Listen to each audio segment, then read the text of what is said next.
नमस्कार दोस्तों।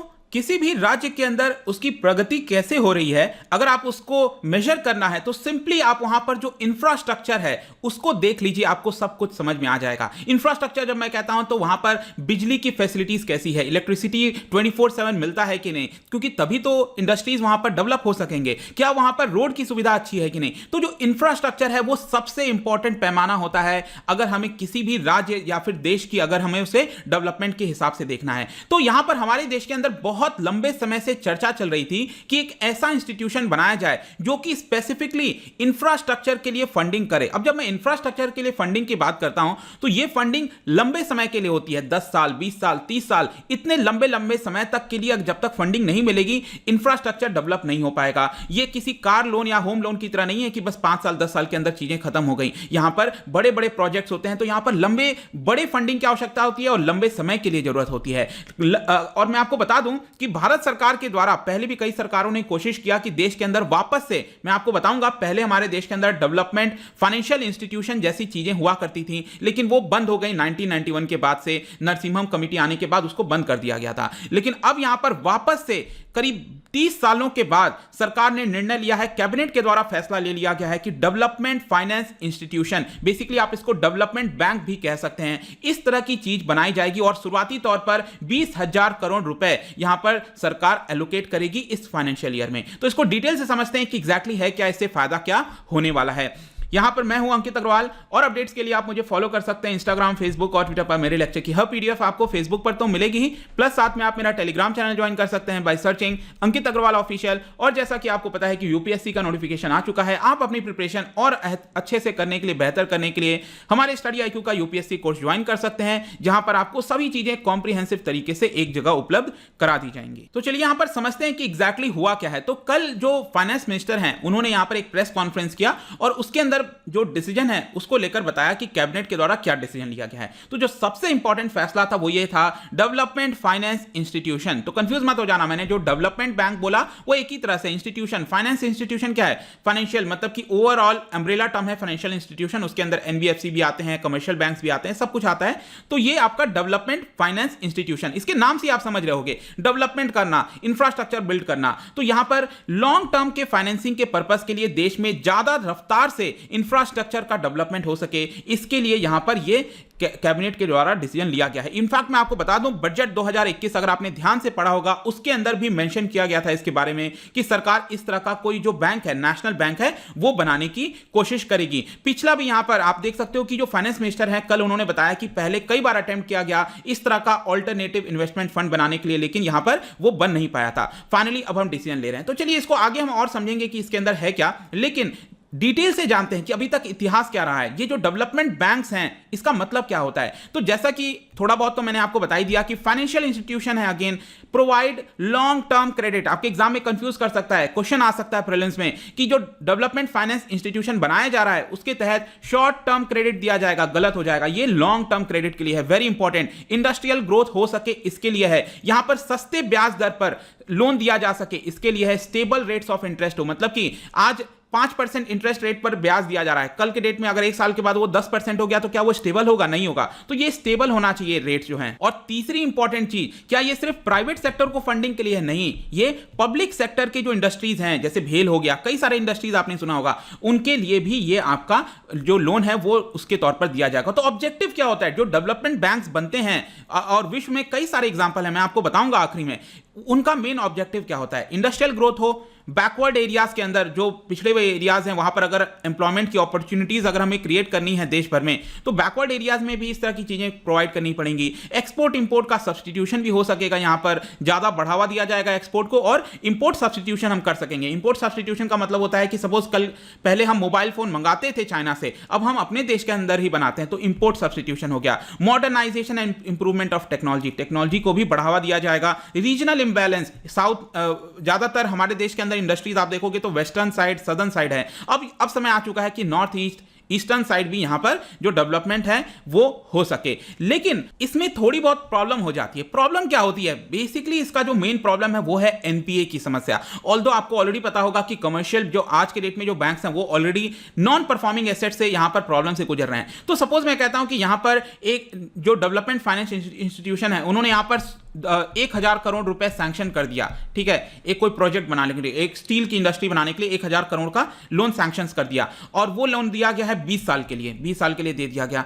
अब यहां पर अगर कल के डेट में कुछ आपदा आ जाती है, कुछ प्रॉब्लम आ जाती है, डिजास्टर आ जाता है या फिर एनवायरमेंटल क्लियरेंस नहीं मिलता है, कुछ भी हो सकता है, तो ये पूरा लोन क्या हो जाएगा? ये रिटर्न नहीं आएगा बैंक को, एनपीए के फॉर्म में बन जाएगा। तो ये सबसे बड़ी दिक्कत होती है। इसी की वजह से यहां पर जो सरकार का सपोर्ट है वो सबसे जरूरी होता है किसी भी डेवलपमेंट फाइनेंस इंस्टीट्यूशन को बनाने के लिए। सरकार कैसे काम कर सकती है? जैसे टैक्स इंसेंटिव देगी, यहां पर रिलैक्स नॉर्म्स वगैरह, नियम कानून थोड़े से हल्के कर देगी। तो ओवरऑल आपको समझना है जो कमर्शियल बैंक है और जो डेवलपमेंट बैंक है, मैंने आपको बताया यहां पर मेन डिफरेंस क्या है। कमर्शियल बैंक शॉर्ट और मीडियम टर्म के लिए लोन देगी, डेवलपमेंट बैंक यहां पर लॉन्ग टर्म के लिए देगी। कमर्शियल बैंक यहां पर जो डिपॉजिट है वो कहां से लेती है? पब्लिक से लेती है। लेकिन क्या ये जो डेवलपमेंट फाइनेंस इंस्टीट्यूशन बनाया जा रहा है क्या ये पब्लिक से पैसा लेगी? नहीं, ये शेड्यूल कमर्शियल बैंक थोड़ी है। यहां पर तो ये पैसा जैसे राज्य सरकार है कोई, उसने कुछ पैसा दे दिया कैपिटल के तौर पर, सेंट्रल गवर्नमेंट, अभी मैंने आपको बताया अभी ये 20,000 करोड़ रुपए यहां पर सेंट्रल गवर्नमेंट दे रही है, तो यहां से पैसा आ गया। इसके अलावा यहां पर जो बैंक्स वगैरह हैं, अलग अलग इंस्टीट्यूशंस हैं, वो अपना पैसा इसके अंदर डाल सकते हैं, ठीक है। कोई इंश्योरेंस कंपनी है वो अपना निवेश कर सकती है इसके अंदर, कई लोग कर सकते हैं। तो उधर से ये पैसा इकट्ठा करते हैं और फिर यहां पर जो रीफाइनेंस है एक तरह से वो फैसिलिटी प्रोवाइड करते हैं। अब अगर हम भारत की बात करें, क्या भारत में ये पहली बार हो रहा है? बिल्कुल भी नहीं। काफी लंबे समय से, आजादी के बाद से अगर आप देखोगे तो 1949 में ही industrial finance corporation of India बताया जाता है, इंडिपेंडेंट इंडिया का शायद पहला ये बैंक था, डेवलपमेंट बैंक जिसको हम कह सकते हैं, जो लॉन्ग टर्म फाइनेंसिंग करता था इंडस्ट्रियल इन्वेस्टमेंट के लिए। फिर 1955 में, इनफैक्ट आज के डेट में आईसीआईसीआई बैंक, ज्यादातर लोग सोचते हैं कि ये शेड्यूल कमर्शियल बैंक है, बिल्कुल आज तो है, लेकिन ये 1955 से चलता आ रहा है। 1955 में ये शेड्यूल कमर्शियल बैंक नहीं हुआ करता था, ये एक तरह का डेवलपमेंट बैंक था। इसका फुल फॉर्म भी देख सकते हो, industrial credit and investment corporation of India. इसके नाम से आप समझ गए, इंडस्ट्रीज को क्रेडिट देना, ठीक है, इन्वेस्टमेंट करना, इस तरह का काम था, इसीलिए इसका नाम आईसीआईसीआई है। तो पहले ये डेवलपमेंट बैंक हुआ करता था, आगे चलकर इसको शेड्यूल कमर्शियल बैंक्स में कन्वर्ट कर दिया गया। इनफैक्ट आज के डेट में आईडीबीआई, मैंने अभी एक वीडियो बनाया उसको जरूर देखना, आईडीबीआई को यहां पर प्रॉम्प्ट करेक्टिव एक्शन से बाहर कर दिया गया है, मतलब हटा दिया गया है, आरबीआई ने डिसीजन लिया है। अगर आप वो वीडियो नहीं देखा है जरूर देखना, उसमें बहुत कुछ मैंने बताया है। तो 1964 में आईडीबीआई को सेटअप किया गया था, यहां पर apex body of all development financial institution, मतलब कि देश के अंदर जो भी डेवलपमेंट फाइनेंस इंस्टीट्यूशन है उसको देखने के लिए, उसके निगरानी रखने के लिए एक तरह से आप कह सकते हो आईडीबीआई जो है वो काम करती थी। लेकिन यहां पर क्वेश्चन आता है कि इन सबको बंद क्यों कर दिया गया, या फिर आईसीआईसीआई बैंक को जैसे मैंने बताया ये कन्वर्ट हो गया शेड्यूल कमर्शियल बैंक्स में। ये बेसिकली हुआ 1991 के बाद, जब नरसिम्हम कमिटी 1, याद होगा नरसिम्हम कमिटी 2 वाली भी रिपोर्ट आई थी आगे 7-8 साल के बाद, वो एक अलग है। पहला जो रिपोर्ट आया था 1991 में, उसमें यहां पर बताया गया कि हमें इसको अभी के लिए रोक देना चाहिए क्योंकि इसमें एनपीए की समस्या बहुत हो गई थी। मैंने आपको बताया जस्ट इसकी मेन प्रॉब्लम क्या है, एनपीए बढ़ जाता है इसके अंदर। तो यहां पर, और एनपीए देखो, एनपीए बढ़ने का एक सबसे बड़ा कारण है, आज भी देखोगे तो पॉलिटिकली मोटिवेटेड लेंडिंग। जो पॉलिटिकल पार्टीज होती हैं, जो पावर में होती हैं, वो अपने लोगों को यहां पर ज्यादा से ज्यादा लोन दिलाने की कोशिश करती हैं, इंडस्ट्रियलिस्ट को दिलाने की कोशिश करती हैं। वो लोन कई बार वापस नहीं आता है, या फिर इनएडिक्वेट प्रोफेशनलिज्म नहीं है बैंक के अंदर कि सब कुछ निगरानी रखकर देखकर किसको लोन देना है उसके हिसाब से देना चाहिए, राइट। लेकिन यहां पर पॉलिटिकली मोटिवेटेड लेंडिंग की वजह से एनपीए ज्यादातर होता है। इसी की वजह से फाइनली डिसीजन लिया गया कि यहां पर हम ये बंद कर देंगे। लेकिन उसका असर क्या हुआ, इंपैक्ट आप देखो, मैंने क्या बताया, ये इंस्टीट्यूशन लॉन्ग टर्म के लिए क्रेडिट देते हैं। तो अगर आप एवरेज लोन का टेन्योर देखोगे, पहले हुआ करता था 10 से 15 साल का, आज के डेट में अगर आप देखोगे जो एवरेज है वो सिर्फ 5 साल का है। मतलब कि इसका मतलब क्या हुआ, हमारे देश में आज के डेट में लॉन्ग टर्म के लिए जो क्रेडिट है वो नहीं दिया जाता बड़ी मात्रा में, ठीक है। पहले ये होता था जब ये डेवलपमेंट इंस्टीट्यूशंस हुआ करते थे।